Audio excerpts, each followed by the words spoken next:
So when the popular writer for academics,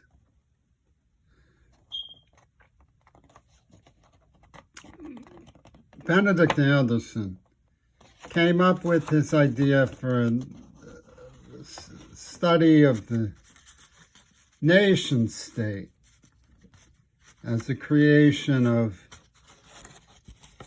imagined communities. They were dealing with the idea of a nation state basically being something of a control formula for population, those who have rights and those who don't, under the flag of a given nation state. And this idea includes situations where they botched it, like the Berlin Conference of the 19th century. Went right through tribes in Africa and so on. So when you look at the AIDS attack, you're looking at a situation that's more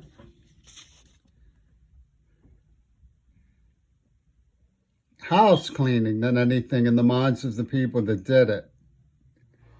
Because you're still left with a lot of people left over who are among the stateless. And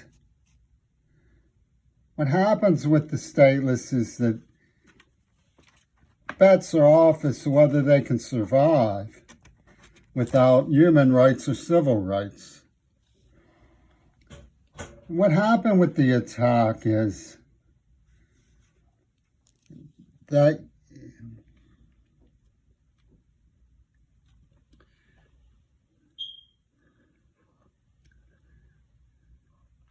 the people who are being affected by the Nosferatu's follow-up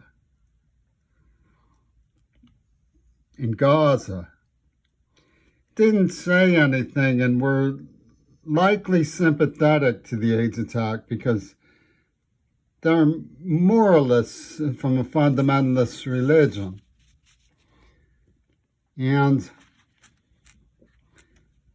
as a result of that, they saw themselves as less likely to be saddled with the burdens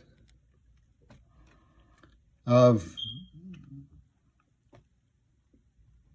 anything other than being bystanders in the whodunit. And of course, they're now getting something of a comeuppance. And to understand all that,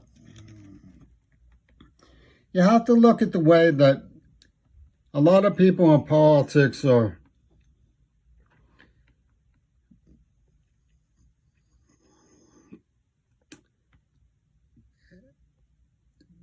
very determined to make an issue of what they call the narrative. Because what they argue and fight over in establishing what they call the narrative is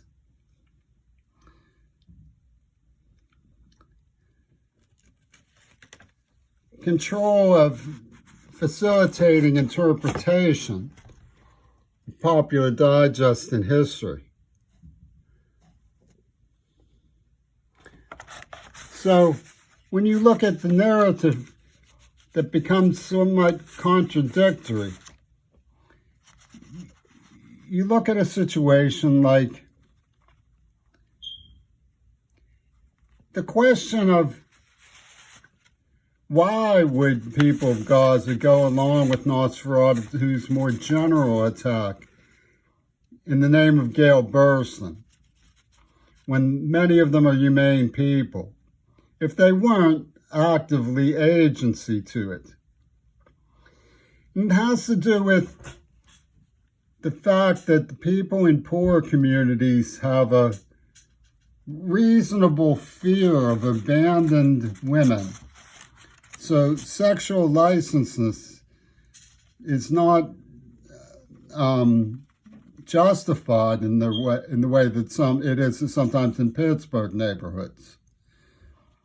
And what you have in the contradictory situation is that the script shows that a major trafficking operation involving the Ku Klux Klan, Minio's Pizza, George Romero's Guerrilla Theater Studios, and Beth Shalom Synagogue, B'nai Israel.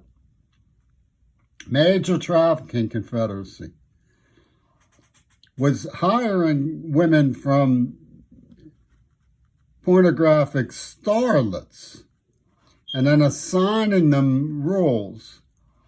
And women and cultures around the world who profit from these maniacs, like Russia with their compromat system of blackmail, went along with it because they had genuine concerns as poor communities for abandoned women. So you have a situation where Hollywood introduced characters, and these characters allowed those who were committing mass murder and genocide and violating the human rights of women and torturing and severely injuring children in Pittsburgh as foreplay to a nationwide abolition of schools in favor of human trafficking, which is what we're seeing. And silencing, because of AIDS was so scarifying, the discovery of the Texas school book, such that the victims were represented by the assassins. And you can play that storyline of the victims being represented by the assassins without necessitating going into the fact that the reason why politicians like Patty Murray refused to touch the issue of Gail Burstyn is because she spells out in her letters aspects of the semiotic system that I discovered independently, so they would have to grapple with the four major themes. The four major themes being Hitler's escape, Lenin's Houdini, Two Virgins Pussy Ball Clock to the AIDS attack, and the execution of JFK over Hiroshima.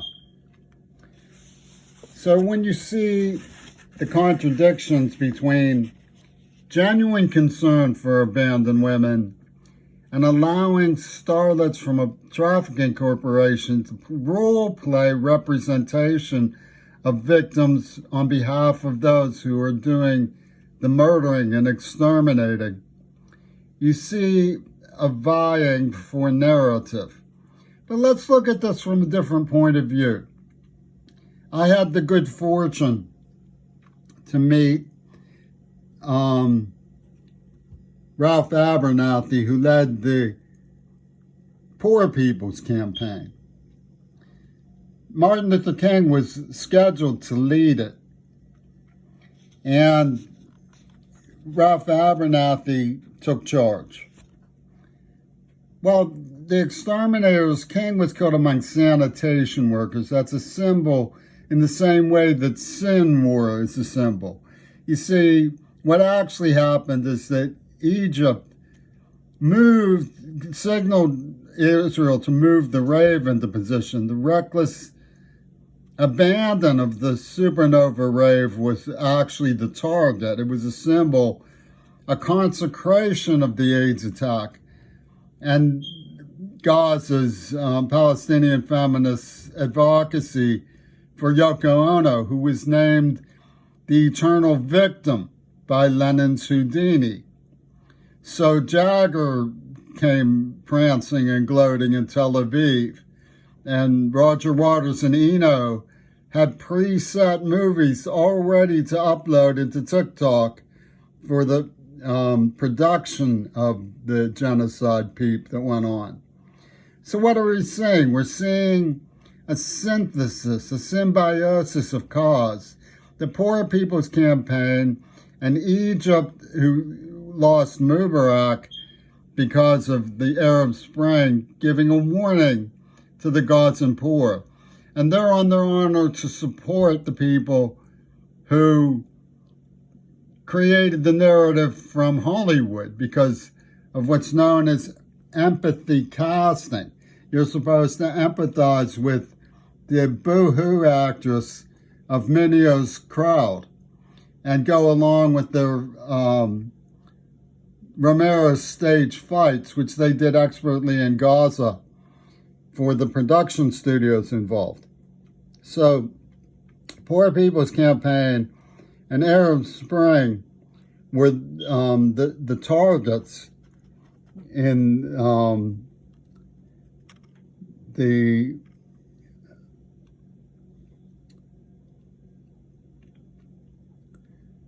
sad story. So, about which discussion, of course, is forbidden. And because Kennedy's assassination was set up in the semiotics to brag about it by showing a semiotic pattern, a montage system that occurs in all of Reagan's films. Lenin Sudini and Ronald Reagan's fake assassination attempt, his Federal Emergency Management Agency attorneys from Westmoreland County working with Mel Gibson had me in D.C. for the show. Their brochure reads no such thing as objective reality, only what the jury believes. And the fans and the stands just go along with whatever they're told to chew. So Toon went to Butler, where some of the most incriminating evidence is, and about what was done to me by militant pedophiles when I was a little boy, and staged his Houdini. And he used the symbol of Van Gogh because the Minio's crowd has always laughed that I did it to myself, that my work should be confiscated as a Van Gogh of the mob.